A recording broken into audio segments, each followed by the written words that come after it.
Mesdames, Mesdemoiselles et Messieurs, c'est vraiment une humiliation forte et terrible que les États-Unis d'Amérique viennent de subir du côté de la mer de Chine méridionale.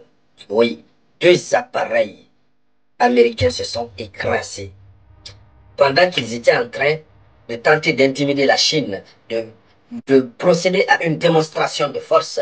Ces deux appareils américains qui constitue le cœur même de l'arsenal de guerre américain, se sont écrasés. Oh, quelle honte! Vous ne pouvez pas imaginer. C'est un coup dur, très très dur pour Washington, qui cherchait à intimider, à influencer la Chine, et par rapport à cette affaire de Taïwan. Et ça se passe pendant que Donald Trump arrive du côté de l'Asie. Je vous dis, c'est très très triste. Oui, ça montre la défectuosité de la technologie américaine. Et si ça se passait au moins du côté des États-Unis d'Amérique, on pouvait voir. Mais en plein exercice militaire de démonstration de puissance, et puis, imaginez le reste. Alors, dans le cadre de cette conférence géopolitique dédiée à l'actualité mondiale, c'est de cette actualité que nous allons parler. Mais avant de continuer, acceptez de partager la conférence au maximum. Il faut la partager dans tous les groupes possibles. Il faut partager tant que vous pouvez. Mettez beaucoup de likes. Non, c'est une paire de gifles. Et on va dire c'est Dieu qui agit. Hein. Allons-y dans les profondeurs. Voyons les faits. Qu'est-ce qui s'est passé concrètement? Alors, c'est un double accident en mer de Chine méridionale. Un choc pour l'armée américaine. Un double incident. L'un s'est produit.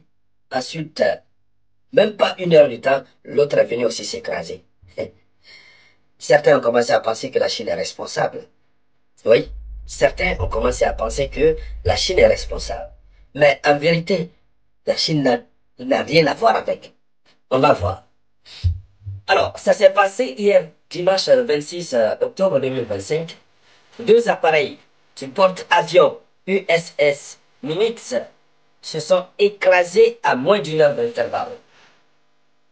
Le premier appareil, c'était un hélicoptère MH-60R Seahawk de l'escadron Battlegate qui est tombé à 14h45 lors de l'opération routine.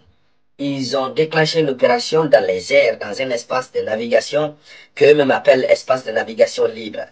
Donc, lors de cette opération de routine, le premier hélicoptère s'est écrasé à 14h45. Oui. Alors, les trois membres de l'équipage ont été repêchés vivants. C'est une honte, hein? Et ça, c'est dans la zone de Chine méridionale, dans la mer de Chine méridionale. Donc, c'est presque à côté de la Chine. Ils ont voulu procéder à la démonstration de force et de puissance pour dire à la Chine, attention, nous survolons votre zone, nous surveillons votre zone, vous ne pouvez rien contre nous.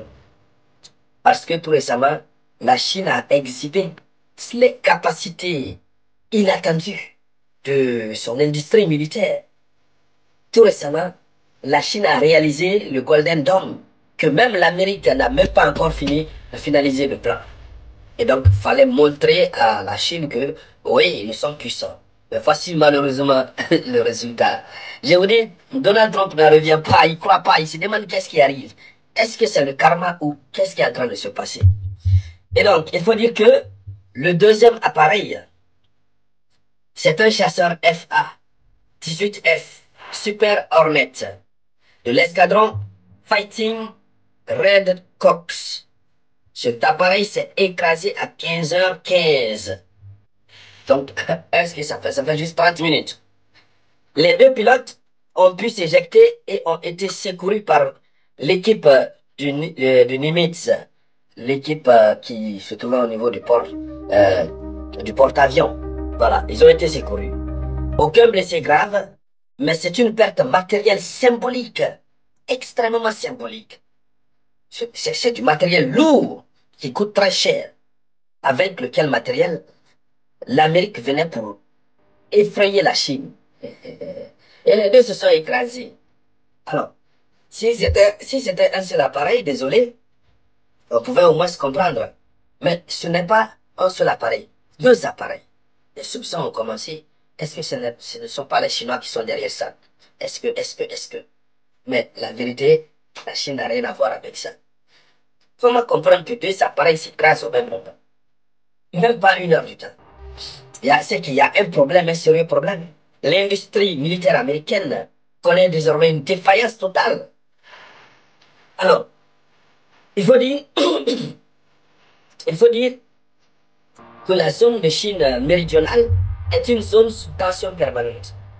C'est une zone de tension. Et c'est là où l'Amérique a choisi.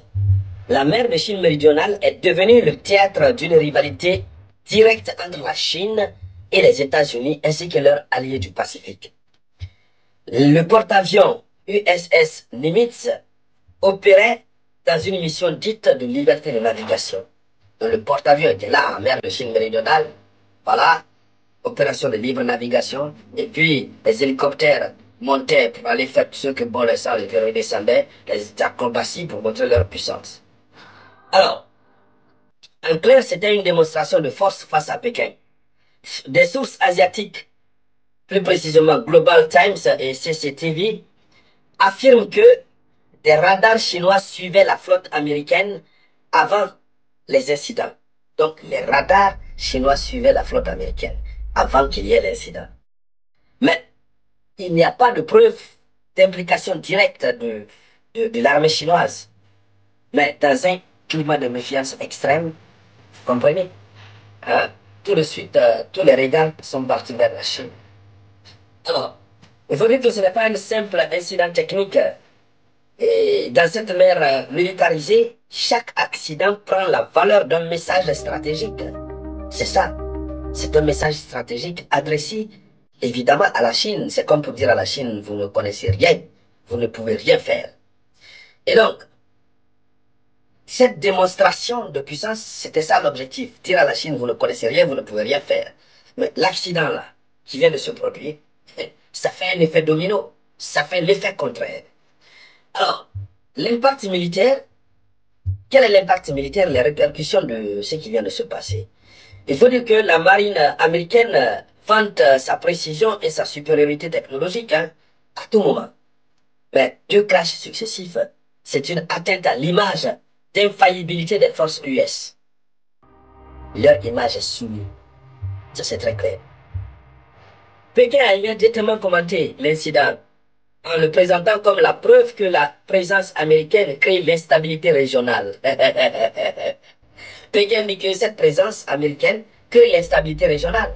Imaginez que ce crash se faisait sur le sol. Donc leur présence, ça crée l'instabilité régionale. Ils n'ont pas de raison valable pour être là en mer de Chine méridionale. Et donc, les médias chinois soulignent que la fatigue opérationnelle des équipes américaines traduit un épuisement global des forces US déployées simultanément dans le Pacifique, dans le Moyen-Orient et dans la Méditerranée. Donc, disons que les médias chinois ont tenté de justifier un peu à la place des Américains. Mais quoi qu'il advienne, voilà, Washington n'a pas accusé la Chine, mais a évoqué des conditions environnementales défavorables. Et donc, c'est une formulation évidemment que Washington a utilisée pour éviter l'escalade.